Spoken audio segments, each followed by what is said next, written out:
പുതിയൊരു വീഡിയോയിലേക്ക് എല്ലാവർക്കും സ്വാഗതം. ഇന്നുണ്ടാക്കാൻ പോകുന്നത് ചായക്കട ടേസ്റ്റിലുള്ള അടിപൊളി നെയ്വടയുടെ റെസിപ്പിയുമായിട്ടാണ് ഇന്ന് വന്നിട്ടുള്ളത്. അപ്പോൾ ആദ്യമായിട്ടാണ് ഈ വീഡിയോ കാണുന്നവരാണെങ്കിൽ ഒന്ന് സബ്സ്ക്രൈബ് ചെയ്യാനും ലൈക്ക് ചെയ്യാനും ഷെയർ ചെയ്യാനും കമൻറ്റ് ചെയ്യാനും മറക്കരുത്. അപ്പോൾ ഇതെങ്ങനെയാണ് തയ്യാറാക്കുന്നത് നോക്കാം. വീഡിയോ ഇട്ട് പോയാലോ. അപ്പോൾ അതിലേക്ക് വേണ്ടി 250 ഗ്രാം കപ്പിൻ്റെ 2 കപ്പ് മൈദ എടുത്തിട്ടുണ്ട്. 1 ടീസ്പൂൺ ബേക്കിംഗ് സോഡയാണ്, 1 ടേബിൾ സ്പൂൺ പഞ്ചസാര, ഒരു പിഞ്ച് ഉപ്പിട്ട് കൊടുക്കാം. ഇനി ഇതിലേക്ക് 1/4 കപ്പ് നെയ്യ് ഒഴിച്ചു കൊടുക്കാം. ഇനി ഒന്ന് മിക്സ് ചെയ്യാം.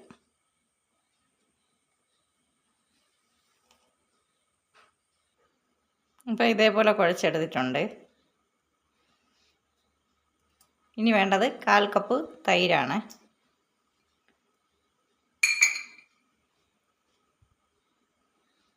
ഇത് അമർത്തി കുഴയ്ക്കേണ്ട ആവശ്യമില്ല, ഇങ്ങനെ വിരൽ വെച്ച് ഇങ്ങനെ കുഴയ്ക്കണം.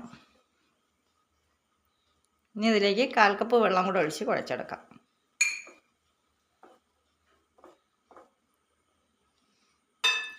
കുറച്ചും കൂടെ വെള്ളം ഒഴിച്ച് കൊടുക്കാം.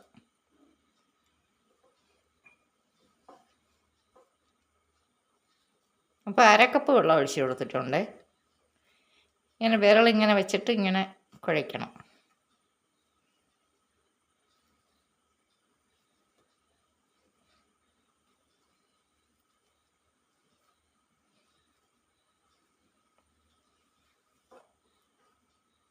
നല്ല കട്ട തൈരായത് കാരണമാണ് ഞാൻ 1/2 കപ്പ് വെള്ളം ഒഴിച്ചു കൊടുത്തത്. അല്ലെങ്കിൽ നമുക്ക് 1/4 കപ്പ് വെള്ളത്തിൻ്റെ ആവശ്യമേ ഉള്ളൂ. ഇനി ഇത് ഒരു അരമണിക്കൂർ നമുക്ക് റെസ്റ്റ് ചെയ്യാൻ വയ്ക്കാം. മൂടി വെച്ച് കൊടുത്തിട്ടുണ്ട്. ഇനി ഇതിലേക്കുള്ള പഞ്ചസാര ലായനി ഉണ്ടാക്കാം. അതിലേക്ക് വേണ്ടി 2 കപ്പ് പഞ്ചസാര എടുത്തിട്ടുണ്ട്.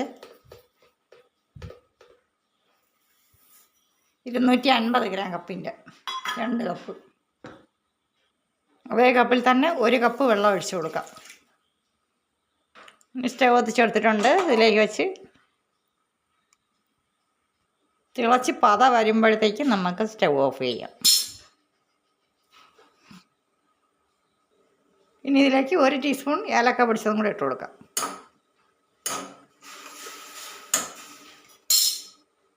നമുക്കിത് ഒരു നൂൽ പരുവൊന്നും ആവണ്ട, ഒരു ഒട്ടണ പരുവമില്ലേ, നല്ല പതഞ്ഞ് പൊങ്ങിയിട്ട് ആ സമയത്ത് സ്റ്റവ് ഓഫ് ചെയ്യണം. ഇപ്പോൾ പഞ്ചസാരയൊക്കെ അലിഞ്ഞ് നല്ല പതഞ്ഞ് വന്നിട്ടുണ്ട്. നമുക്കിനി സ്റ്റവ് ഓഫ് ചെയ്യാം. ഇതിനി മാറ്റി വയ്ക്കാം. ഇപ്പോൾ മാവെല്ലാം കുഴച്ച് വെച്ച് അരമണിക്കൂറായിട്ടുണ്ട്. ഇനി നമുക്കിതിന് ഉരുട്ടിയെടുക്കാം.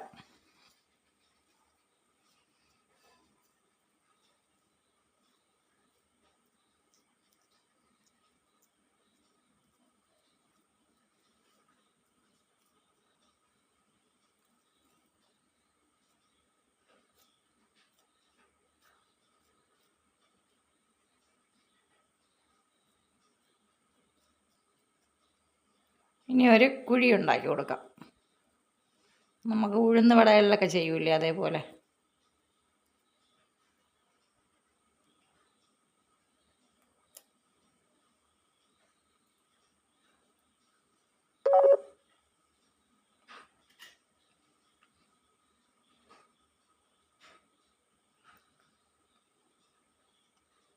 ഇപ്പം ബാക്കിയുള്ളത് ഇതേപോലെ നമുക്ക് ഉരുട്ടി എടുത്തിട്ട് വരാം.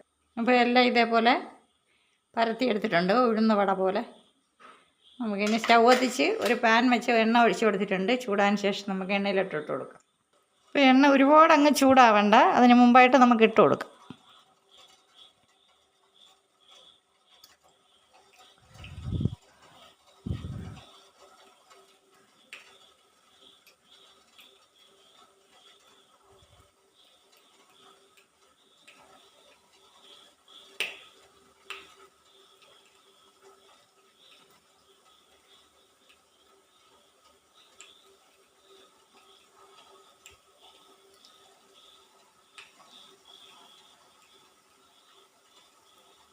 ഇനി ഇത് മറിച്ചിട്ട് കൊടുക്കാം.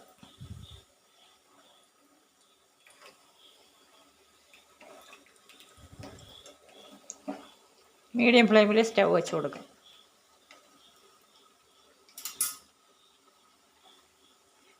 തീ കൂട്ടി വെച്ചാൽ അതിൻ്റെ അകം വേവാതെ നമുക്ക് പുറം മാത്രമേ ക്രിസ്പി ആയിട്ട് കിട്ടുള്ളൂ, അകം വെന്ത് കിട്ടില്ല. അതിലേക്ക് വേണ്ടിയാണ് മീഡിയം ഫ്ലെയിമിൽ വെച്ച് കൊടുക്കാൻ പറയുന്നത്. ഇപ്പോൾ 2 പ്രാവശ്യം മറിച്ചും തിരിച്ച് ഇട്ട് കൊടുത്തിട്ടുണ്ട്.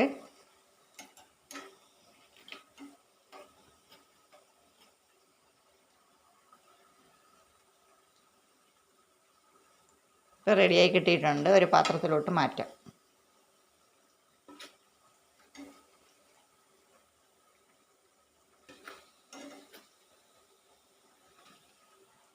ഇനി അടുത്തത് ഇതിലോട്ട് ഇട്ട് കൊടുക്കാം.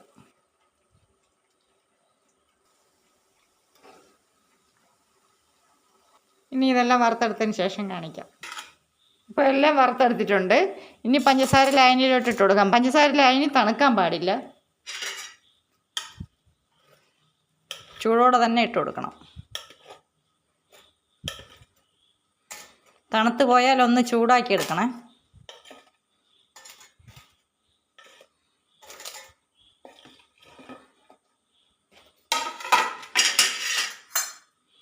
നമുക്ക് ലായനി ഒന്ന് പിടിക്കാൻ വേണ്ടി താഴ്ത്ത് വെച്ച് കൊടുക്കാം. അടിഭാഗം ഒന്ന് പിടിച്ചതിന് ശേഷം നമുക്ക് മറിച്ചിട്ട് ആ ഭാഗം ഒന്ന് ഇതേപോലെ ആക്കിയെടുക്കാം. ഇനി ഇതൊന്ന് തിരിച്ചിട്ട് കൊടുക്കാം.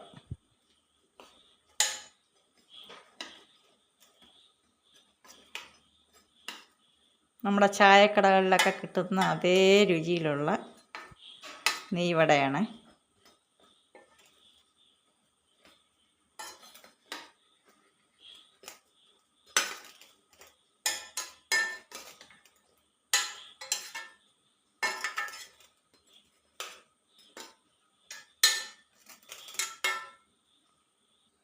അപ്പോൾ ഇത്രയും മതിയാവും. നമുക്കൊരു പാത്രത്തിലോട്ട് മാറ്റാം. ഇനി